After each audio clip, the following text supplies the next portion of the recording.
வணக்கம் மாணவர்களே. நாம் சென்ற வகுப்பில் செய்தி என்று சொல்லக்கூடிய பாடப்பகுதியை படித்தோம். ஒரு கதை பகுதியை படித்திருப்பீர்கள். இன்று நாம் அதன் தொடர்ச்சியாக கற்கண்டு, அதாவது இலக்கண பகுதியை படிக்கப் போகிறோம். ஆகவே உங்கள் கையில் தமிழ் புத்தகத்தில் பக்கம் 168 முக்கியமான பகுதி இலக்கணம். கையில் பென்சில் கூட எடுத்துக்கொள்ளுங்கள். எடுத்து விட்டீர்களா? பக்கம் 168 திருப்பிக் கொள்ளுங்கள், பென்சிலை கையில் எடுங்கள். அதாவது இது என்ன பகுதி என்றால் புணர்ச்சி. உங்களுக்கு தெரியும், இங்கே 8ஆம் வகுப்பில் படித்திருப்பீர்கள் என்று நான் நினைக்கிறேன். புணர்ச்சி அதாவது என்றால் இரண்டு சொற்களுக்கு இடையில் நிகழக்கூடியதான் புணர்ச்சி. இரண்டு சொற்கள் என்று சொல்லும்போது நிலைமொழி, வறுமொழி எல்லாம் படிச்சிருப்பீர்கள். வல்லினம், மெல்லினம், இடையினம் எல்லாம் படித்திருப்பீர்களா? இந்த எழுத்துக்கள் எல்லாம் நிலைமொழி, வறுமொழியில் வரும்பொழுது ஏற்படக்கூடிய மாற்றங்கள். புணர்ச்சி என்றால் என்ன? குற்றியலுகர புணர்ச்சி என்றால் என்ன?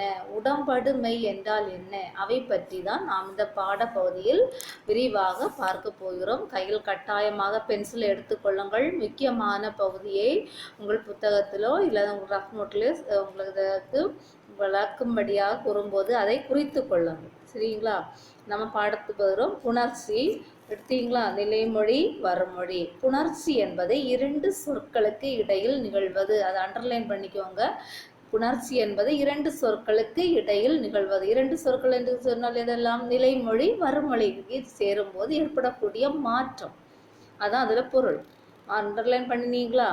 அடுத்து, இரண்டுக்கு மேற்பட்ட சொற்களாக இருந்தாலும் நிலைமொழி, வறுமொழி நிலைமொழியாகி நிற்கும். ரெண்டுக்கு மேற்பட்ட சொற்கள் இருந்தாலும் அது நிலைமொழி, வறுமொழி, இல்லைன்னா வறுமொழி நிலைமொழியாக தான் நிற்கும். எனவே இரு மொழிகளுக்கிடையே நிகழ்வதுதான் புணர்ச்சி. ஒரு சொல்லோடு ஒட்டுகளோ இன்னொரு சொல்லோ இணையலாம். அதாவது நிலைமொழி இறுதியில் இருக்கக்கூடிய கடைசி எழுத்து, அதுதான் ஒட்டோ, இன்னொரு சொல்லாகவும் இணையலாம். அவ்வாறு இணையும் போது ஒலி நிலையில் மாற்றங்கள் நிகழ்வது உண்டு. மாற்றம் இல்லாமலும் சேர்வது உண்டு. அதாவது ரெண்டு சொற்கள் நிலைமொழியும் வறுமொழியும் சேரும்போது ஒரு சில மாற்றங்களும் நிகழும்போது அந்த ஒலிப்பு, அந்த சொல்லுடைய ஒலிப்புத்தன்மை மாறுபடும். மாறுபடாமலும் இருக்கலாம். அதை நாம் படித்திருக்கிறோம். அடுத்து, புணர்ச்சியில் நிலைமொழியின் இறுதி எழுத்தை பொறுத்து உயிரீறு, மெய்யீறு எனவும், வறுமொழியின் முதல் எழுத்தை பொறுத்து உயிர் முதல், மெய் முதல் எனவும் பிரிக்கலாம். அதாவது புணர்ச்சி என்றால் என்னன்னு கேட்டால் இரண்டு சொற்களுக்கு இடையில் நிகழ்வது. இந்த ரெண்டு சொற்கள் எதெல்லாம்? நிலைமொழி, வறுமொழி. இந்த நிலைமொழியில் இருக்கக்கூடிய இறுதி எழுத்தை உயிர் எழுத்துக்கள் இறுதியாக வருவது என்றும், மெய்யெழுத்துக்கள் இறுதியாக வருவது என்றும், வறுமொழியில் முதல் எழுத்தை பொறுத்து உயிர் முதல், மெய் முதல், அதாவது வறுமொழியில வரக்கூடிய முதல் எழுத்து உயிரெழுத்தாக இருந்தால் அதை உயிர் முதல் என்றும், வறுமொழியில் இருக்கக்கூடிய எழுத்து அதாவது மா அப்படி வந்துன்னு வைங்க, அதை மா எப்படி பிரிக்கலாம்? இம் கூட்டல் ஆ. அதன் அடிப்படையில் மெய் முதல் எனவும் பிரிக்கலாம். அந்த பகுதியை குறித்து கொள்ளுங்கள். புணர்ச்சியில் நிலைமொழியின் இறுதி எழுத்தை பொறுத்து உயிரீறு, மெய்யீறு எனவும், வறுமொழியின் முதல் எழுத்தை பொறுத்து உயிர் முதல், மெய் முதல் எனவும் பிரிக்கலாம். அதாவது நிலைமொழி இறுதி எழுத்து உயிர் எழுத்தாக இருந்தால் அதுக்கு என்ன பேரு? உயிரீறு. ஒரு நிலைமொழியின் இறுதி எழுத்து மெய் எழுத்தாக இருந்தால், மெய் வந்தால் அதுக்கு மெய்யீறு. வறுமொழியின் முதல் எழுத்து உயிர் எழுத்தாக இருந்தால் அது உயிர் முதல் என்றும், வறுமொழியின் முதல் எழுத்து மெய் எழுத்தாக இருந்தால் அது மெய் முதல் என்னும் பிரிக்கலாம். அதான் அதனுடைய பொருள். அடுத்து, புணர்மொழியின் இயல்பு. அதாவது இந்த எழுத்துக்கள் வகையால எப்படி இதை பிரிக்கிறார்கள்? அதாவது எழுத்து வகையால் சொற்கள் 4 வகைப்படும். அதை மார்க் பண்ணிக்கோங்க. எழுத்து வகையால் சொற்கள் 4 வகைப்படும். எதெல்லாம் என்றால் உயிரீறு, மெய்யீறு, உயிர் முதல், மெய் முதல். நம்ம முதல்ல படித்ததுதான் உயிரீறு, மெய்யீறு, உயிர் முதல், மெய் முதல். அதாவது உயிரீறு என்றால் உயிர் எழுத்துக்கள் இறுதியாக வரக்கூடியது. அங்கே எடுத்துக்காட்டு கொடுத்துருக்காங்க.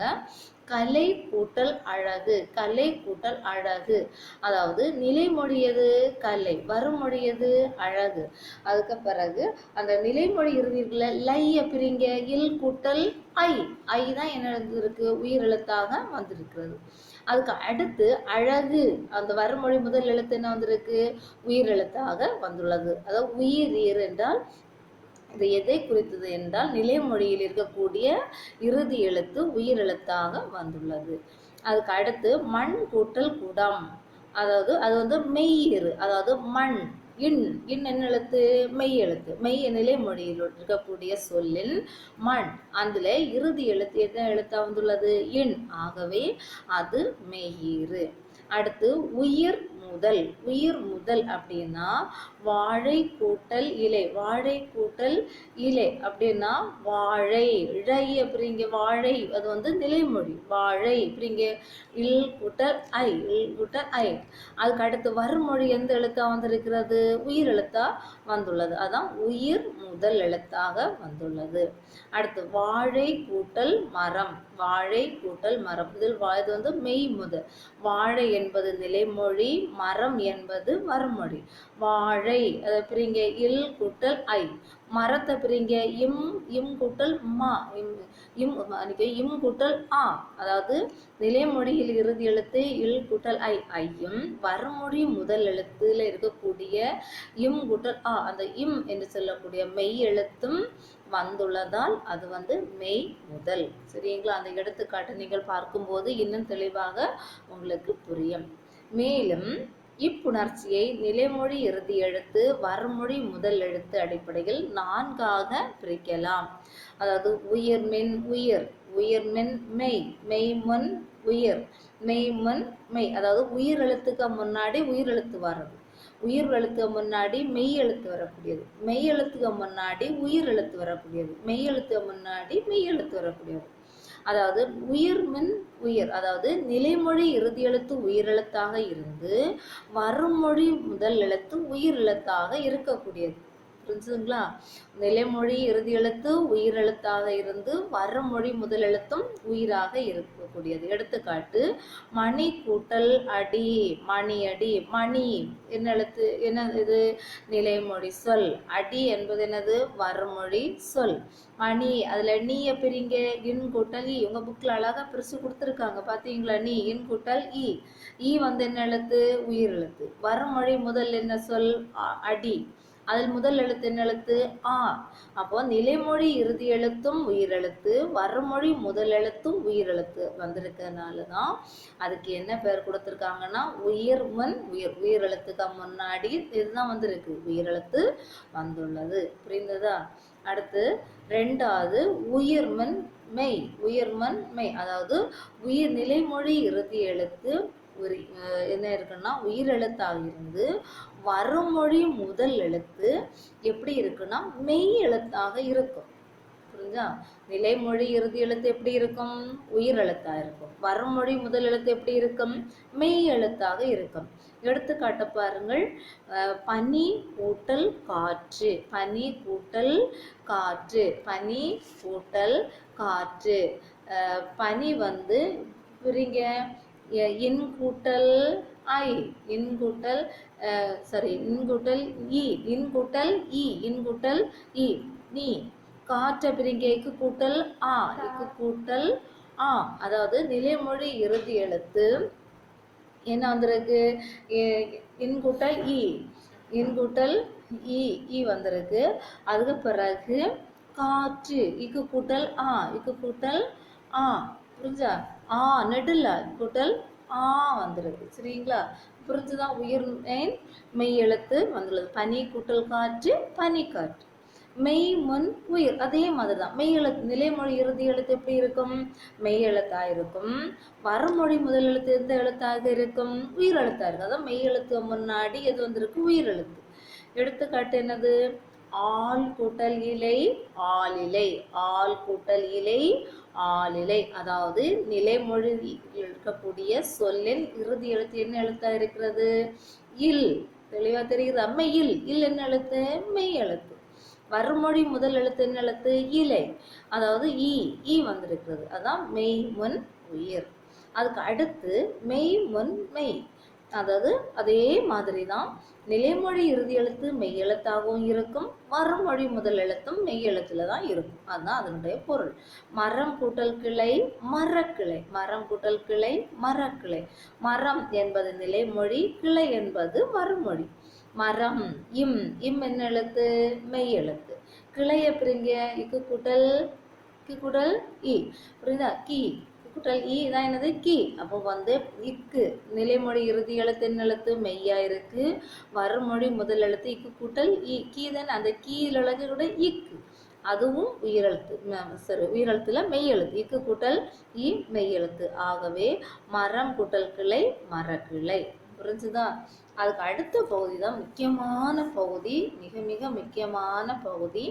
அதாவது புணர்ச்சியில் 2 வகையாக பிரிக்கலாம். புணர்ச்சி எத்தனை வகையாக பிரிக்கலாம்?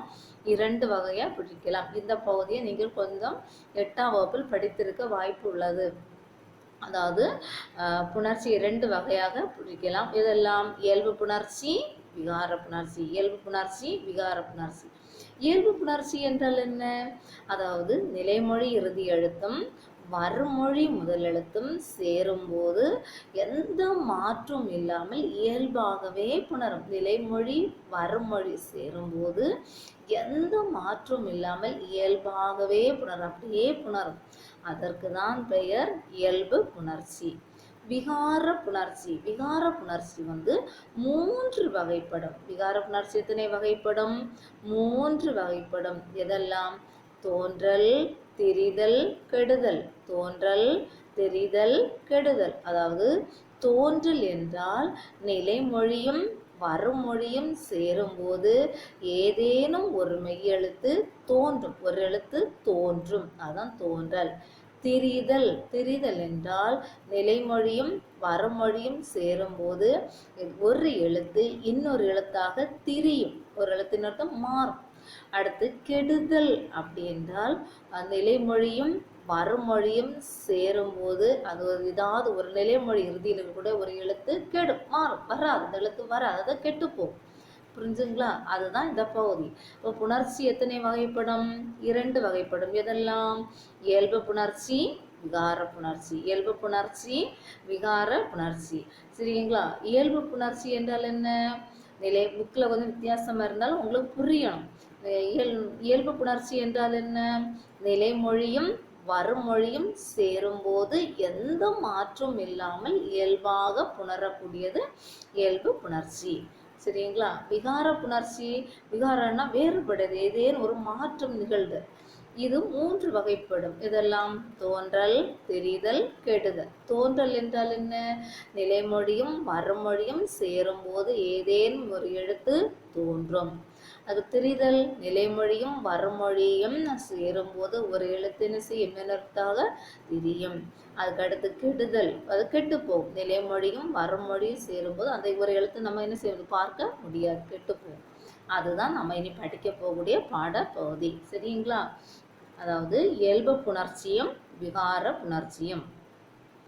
புணர்ச்சியில் நிலைமொழியும் மறுமொழியும் அடையும் மாற்றங்களின் அடிப்படையில் புணர்ச்சியை 2 வகைப்படுத்தலாம். அதை அண்டர்லைன் பண்ணிக்கோங்க. புணர்ச்சியை 2 வகைப்படுத்தலாம்.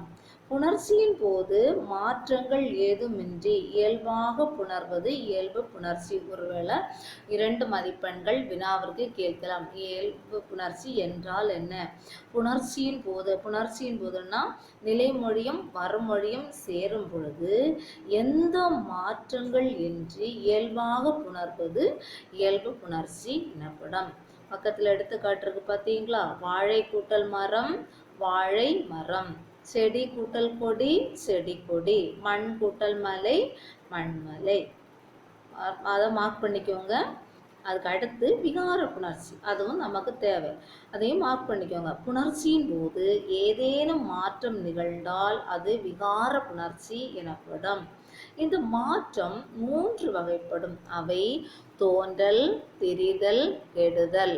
அதாவது தோன்றல் அப்படிங்க எடுத்துக்காட்டு கொடுத்துருக்காங்க. நுழைவு கூட்டல் தேர்வு, நுழைவு தேர்வு. இத்து பார்த்துருக்கீங்களா? பிராக்கெட்டில் கொடுத்துருக்காங்க. தோன்றல். கல்லூரி கூட்டல் சாலை, கல்லூரி சாலை. இட்ஸ் அங்கே ஒரு எழுத்து தோன்றி இருக்கு. அதுக்கு அடுத்து பல் கூட்டல் பசை, பற்பசை திரிஞ்சிருக்கு. அந்த இல் எப்படி மாறி இருக்கு? இர்ரா மாறி இருக்கு. இதே மாதிரி நான் ஒரு எடுத்துக்காட்டு கூறுகிறேன். பொன் கூட்டல் குடம் பொற்குடம். அதுக்கடுத்து மண் கூட்டல் குடம் மட்குடம். புரிஞ்சுதா? ஒரு எழுத்து இன்னொரு எழுத்தா என்ன செய்திருக்கு? தெரிந்துள்ளது. அதுக்கடுத்து புறம் கூட்டல் 400 புறநானூறு. அந்த இம்ம காணல்ல, கெட்டுருக்கு. அகம் கூட்டல் 400 அக 400. புரிஞ்சதா? அப்போ புணர்ச்சி நம்ம இதை எழுத்துக்கள் அடிப்படையில் 4ஆக பிரிச்சிருக்காங்க. அதுக்கு அடுத்து புணர்ச்சியை 2 வகைப்படும். இயல்பு புணர்ச்சி, விகார புணர்ச்சி. இயல்பு புணர்ச்சி என்றால் நிலைமொழியும் வறுமொழியும் சேரும்போது எந்த மாற்றங்கள் இல்லாமல் இயல்பாக புணர்வது இயல்பு புணர்ச்சி எனப்படும். எடுத்துக்காட்டு வாழை கூட்டல் மரம் வாழை மரம். ஒரு எடுத்துக்காட்டு எழுதினால் போதும். அடுத்து விகார புணர்ச்சி. புணர்ச்சியின் போது ஏதேனும் மாற்றம் நிகழ்ந்தால் அது விகார புணர்ச்சி எனப்படும். இந்த விகார புணர்ச்சி எத்தனை வகைப்படும்? 3 வகைப்படும். எதெல்லாம்? தோன்றல், தெரிதல், கெடுதல். தோன்றல் என்றால் என்ன? நிலைமொழியும் வறுமொழியும் சேரும் போது ஏதேனும் மாற்றம் நிகழாமல் அப்படியாக தோன்றல், ஒரு எழுத்து மன்னிக்கும், நிலைமொழியும் வறுமொழியும் சேரும்போது ஏதேனும் ஒரு எழுத்து தோன்றுவது. அதுக்கடுத்து திரிதல், ஒரு எழுத்து இன்னொரு எழுத்தாக திரியுது.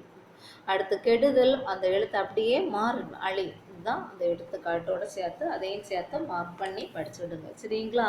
அப்போ இந்த பகுதியில் புணர்ச்சி என்றால் என்ன, புணர்ச்சி எத்தனை வகைப்படும், இயல் புணர்ச்சி, விகார புணர்ச்சி, இயல்பு புணர்ச்சி என்றால் என்ன, எடுத்துக்காட்டு, விகார புணர்ச்சி என்றால் என்ன, எடுத்துக்காட்டு. மிக எளிமையான பகுதி, அதை குறித்து கொள்ளுங்கள். அது அப்படியே 2 மதிப்பெண்கள் வினாவில் கேட்கப்படும், படித்து கொள்ளுங்கள். அதுக்கு அடுத்ததாக நாம் படிக்க போகக்கூடியது உயிரீற்று புணர்ச்சி. அதில் உடம்படுமை கொடுத்துருக்காங்க. அது உங்களுக்கு என்னன்னு முதல்ல சொல்லித்தரேன். அதாவது நிலைமொழி இறுதி எழுத்து உயிர் எழுத்தாக இருக்க வேண்டும். வறுமொழி முதல் எழுத்தும் உயிர் எழுத்தாக இருந்தால் இந்த 2 உயிர் எழுத்துக்களும் என்ன செய்யாதுன்னா ஒன்று சேராது. ஆகவே இந்த 2 உயிர் எழுத்துக்களையும் ஒன்று சேர்ப்பதற்காக வேறு ஒரு எழுத்துகள் தோன்றும். அந்த ஒரு சில எழுத்துக்கள் தோன்றும். அந்த எழுத்துக்கள் தான் உடம்படுமையில் நம்ம கூறுகிறோம். அதுக்கும் ஒரு விதி கொடுத்துருக்காங்க. அதாவது நிலைமொழி இறுதியில் குரில் ஈ, நெடில் ஈ, ஐ இந்த 3 எழுத்துக்களும் இருந்தால் எது வரும்னா யா வரும். எது வரும்னா யா வரும். ஏனைய உயிரெழுத்துக்கள் இருந்தால் எது வரும்னா வா வரும். ஏனைய உயிரெழுத்துக்கள் இருந்தால் வா வரும். ஏ நெடில் ஏ இருந்தால் இந்த யாயும் வரலாம் வாயும் வரலாம். இதுதான் அதனுடைய முக்கியமான சுருக்கம். இவ்வளோ தெரிந்தாலே உங்களுக்கு அந்த பகுதி புரியும். புரிந்துதா?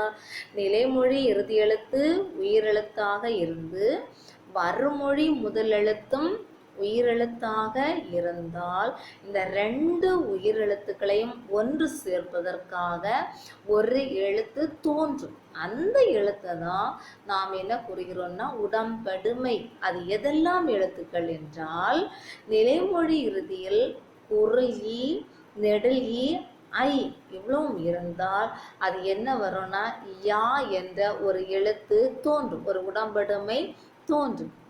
இதை தவிர இந்த 3 எழுத்துக்களையும் தவிர பிற உயிரெழுத்துக்கள் இருந்தால் என்ன வரும் என்றால் வா வரும். வா என்று சொல்லக்கூடிய உடம்படுமை வரும். நெடில் ஏ இருந்தால் யாயும் வரலாம் வாயும் வரலாம். சரிங்களா? ஒரு பாக்ஸுக்குள்ள அதுக்குள்ள ஒரு விதியை கொடுத்துருக்காங்க. இதுதான் உடம்படுமை. அந்த பகுதி தான் இவ்வளோ விரிவாக கொடுத்துருக்காங்க. நான் உங்களை வாசித்து விளக்கமாக சொல்லித்தரேன்.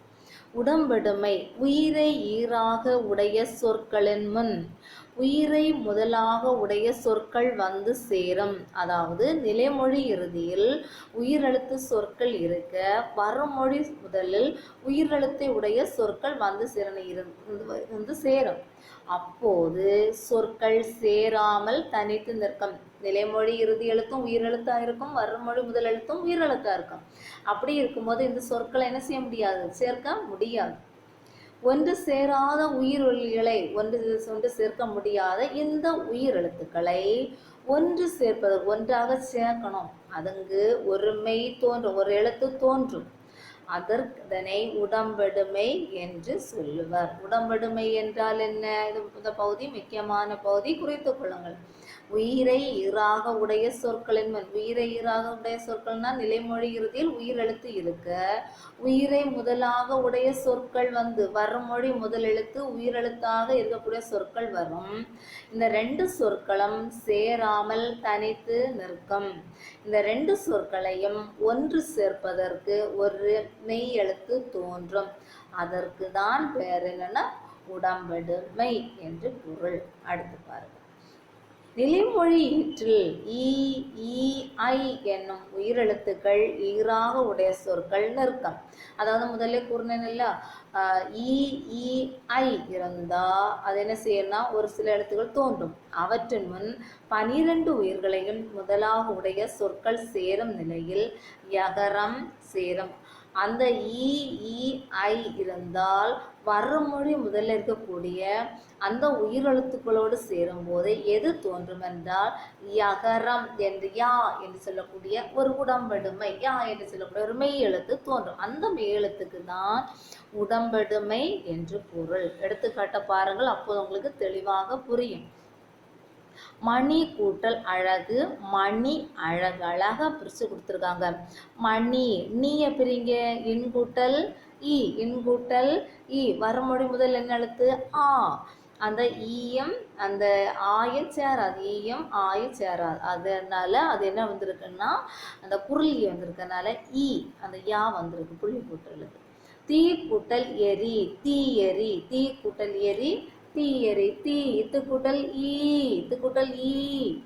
அடுத்து ஏ, குரல் ஏ வந்திருக்கு. அப்போ ரெண்டும் என்ன செய்யாது? சேராது. ரெண்டும் சேர்ப்பதற்காக ஈ இன்னொரு எழுத்து தோன்றும். அடுத்து ஓடை கூட்டல் ஓரம், ஓடை ஓரம். ஈ வந்துருக்கு பார்த்தீங்களா? அதான். அடுத்து ஈ ஈ ஐ தவிர, நான் முதல்ல சொன்னேன், ஈ ஈ ஐ வந்தால் எது வரும்? யா வரும். இதை தவிர பிற மெய்யெழுத்துக்கள் ஈறாக வரும்போது நிலைமொழி இறுதியில் வரும் பொழுது அவற்றின் முன் வறுமொழியில் 12 உயிர்களும் புணர்கையில் வகரமை தோன்றும். அதாவது ஈ ஈ ஐ என்று சொல்லக்கூடிய இந்த எழுத்துக்களை தவிர பிற எழுத்துக்கள் நிலைமொழி இறுதியில் இருந்தால் வறுமொழியில் இருக்கக்கூடிய உயிரெழுத்துக்களோடு சேரும்போது அங்கு வகரமை வா என்று சொல்லக்கூடிய உயிர்மை எழுத்து தோன்றும். அதுதான் அதனுடைய பொருள். பல கூட்டல் உயிர், பல உயிர், பல லாய பிரிங்க, இல் கூட்டல் ஆ. அடுத்தங்க வறுமொழி முதல் என்ன வந்திருக்கு? ஊ. பல பலயும் உயிர்.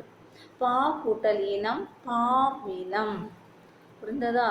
நிலைமொழி ஈறாக ஏகாரம் வறுமொழியில் 12 உயிரெழுத்துக்களை உடைய சொற்கள் புணர்கையில் யகரமோ வகரமோ தோன்றும். அதை உங்களுக்கு சொன்னேன். இந்த நிலைமொழியில் ஈ ஈ ஐ அதுக்கு அடுத்து என்ன வந்திருக்கோம்? ஏனைய உயிர் வரும் வேற எழுத்துக்கள் வந்தால் வா வரும். இதை தவிர சில இடங்கள்ல எப்படி வரும்னா ஏ வரும். ஏ வந்தால் அது யாயும் வரலாம் வாயும் வரலாம். அந்த ஏக்கு மட்டும்தான் அந்த சிறப்பு. ஏக்கு மட்டும்தான் யாயும் வாயும் வரலாம். மற்ற எந்த இதுக்கும் என்ன செய்யாது? வராது. பாருங்க, சே கூட்டல் அடி, சேயடி, சே இச்சு கூட்டல் ஏ, சே ஈ வந்திருக்கு. அதே நேரம் தே கூட்டல் ஆரம், தேவாரம். சே கூட்டல் அடி, சேயடி, சேவடி ரெண்டும் சரிதான். தே கூட்டல் ஆரம், தேவாரம். இவனே கூட்டல் அவன், இவனையே அவன், நே அவன். புரிந்ததா? இப்போ உடம்படுமை என்றால் என்ன? நிலைமொழி இறுதியில் உயிரெழுத்திருந்து வறுமொழி முதலில் உயிரெழுத்திருந்தால் 2 உயிரெழுத்துக்களும் இவை 2 சொற்களும் ஒன்று சேராமல் இருக்கும். இந்த 2ஐ ஒன்று சேர்ப்பதற்காக ஒரு எழுத்தங்கு ஒரு மெய் தோன்றும். அதற்கு தான் பெயர் என்னது? உடம்படுமை. அதுக்கு அடுத்து இதுக்கு ஒரு விதி கொடுத்துருக்காங்க. எங்கெல்லாம் எந்த எழுத்துக்கள் தோன்றும்? நிலைமொழி இறுதியில் குரல் ஈ நெடில் ஈ ஐ இருந்தால் வறுமொழி முதலில் எது உயிரெழுத்துக்களில் இருந்து சேரும்போது யா தோன்றும். ஈ ஈ ஐ தவிர பிற எழுத்துக்கள் இருந்தால் அங்கு என்ன வரும்னு சொன்னால் வா வரும். நெடில் ஏக்கி யாயும் வரும் வாயும் வரும். இதுதான் அந்த உடம்படுமையில் இருக்கக்கூடிய பகுதி. இந்த பகுதி அப்படியே நீங்கள் குறித்து கொண்டு படித்து கொள்ள வேண்டும். இதிலிருந்து 1 மதிப்பெண்கள் வினாக்களும் கேட்கலாம். அடுத்து ஒரு சின்ன பகுதி, குற்றிய லுகர புணர்ச்சி. இது கட்டாயம் 8ஆம் வகுப்பில் படித்திருக்க வாய்ப்புள்ளது. குற்றிய லுகர புணர்ச்சி, சரிங்களா? அதாவது குற்றிய லுகரம் உங்களுக்கு தெரியுமா? வல்லினம், மெல்லினம், இடையினம் படிச்சிருப்பீங்களா? அதில் அந்த வல்லெழுத்துக்களுக்கு மேல் உகரம் ஏறி வருவது, அதாவது கு, சு, டு, து, பு, ரு படிச்சிருக்கீங்களா? இந்த எழுத்துக்கள் உசுடு, துபுரு, இதுதான் குற்றியலுகர எழுத்துக்கள். இந்த குற்றியலுகர எழுத்துக்கள் புணர்ச்சியில் எவ்வாறு வரும், அதுதான் அந்த பாடப்பகுதி. அதாவது பட்டு கூட்டல் ஆடினான், வட்டாடினான் எப்படி வந்திருக்கு? பிரித்து கொடுத்துருக்காங்க. வா, இட்டு, டூவை பிரிங்க, இட்டு கூட்டல் ஊ. அது நிலைமொழி இறுதியிலையும் இங்கே என்ன வந்திருக்கு? ஊ உயிரெழுத்து இருக்கு. வருமொழி முதலையும் உயிரெழுத்து இருக்கு. நம்ம ஏற்கனவே படித்தோம். நிலைமொழியாக வரும் குற்றியலுகரத்தின் முன் உயிரெழுத்துக்கள் வந்தால் நிலைமொழியில் உள்ள அந்த உகரம் கெடும். அதாவது வட்டு, அந்த டூவை பிரிங்க, எட்டு கூட்டல் ஊ, அதில் இருக்கக்கூடிய அந்த ஊ வந்து என்ன செய்யும்? கெடும். அதுக்கு அடுத்து வருமொழியில் உள்ள உயிரெழுத்து நின்ற மெய்யுடன், நின்ற மெய்யுடனா வா, இட்டு, அடுத்து ஒரு இட்டு இருக்குல்ல, அந்த இட்டும் ஆடினால் இருக்கக்கூடிய அந்த ஆயம் சேரும்போது டாயம் மாறும். அப்படிதான் வட்டு கூட்டல் ஆடினான், வட்டாடினான் என மாறியுள்ளது.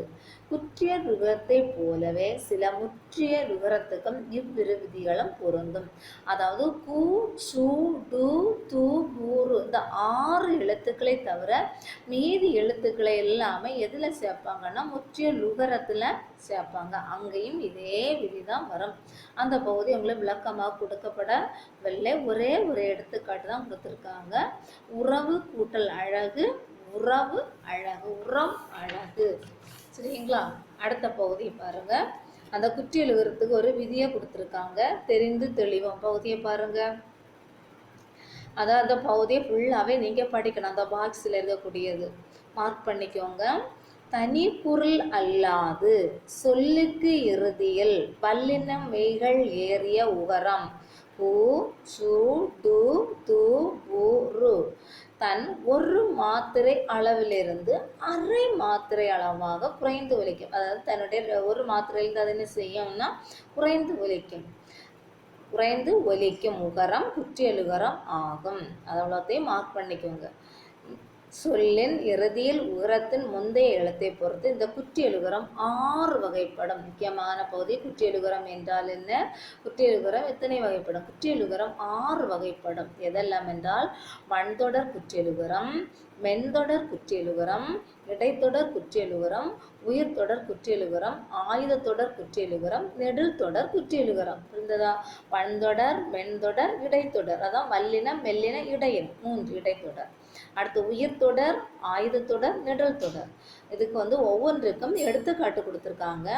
அதாவது ஈஸியாக எப்படி புரியணும்னா அந்த எடுத்துக்காட்டை முதல்ல பாருங்க. அதாவது எல்லாமே குற்றியலுகர எழுத்துக்களாக தான் இருக்கும். பன்தொடர், மென்தொடர் எல்லாத்துலேயும். அதுக்கு முந்தைய எழுத்தை பார்க்கணும். அது வல்லெழுத்தாக இருந்தால் வல்லினமாக இருந்தால் வன்தொடர், மெல்லின எழுத்தாக இருந்தால் மென்தொடர், இடையின எழுத்தாக இருந்தால் இடைத்தொடர், உயிர் எழுத்தாக இருந்தால் உயிர்த்தொடர், ஆயுத எழுத்தாக இருந்தால் ஆயுதத்தொடர், நெடில் எழுத்தாக இருந்தால் நெடில் தொடர் குற்றிய லுகரம். நாக்கு, வகுப்பு, இக்கு, இப்பு பார்த்தீங்களா? வன்தொடர் குற்றிய லுகரம். நெஞ்சு, இரும்பு, இன், இன் வெளிநடத்துகள் இதெல்லாம் தெரியுமா உங்களுக்கு? வெண்தொடர் குற்றிய லுகரம். மார்பு, அமிழ்து, பூத்து இதெல்லாம் குற்றிய லுகர எழுத்துக்கள். அதுக்கு முந்தின எழுத்த பாருங்க. இல், பூ, இர் இதெல்லாமே இடைத்தொடர் குற்றிய லுகரம்.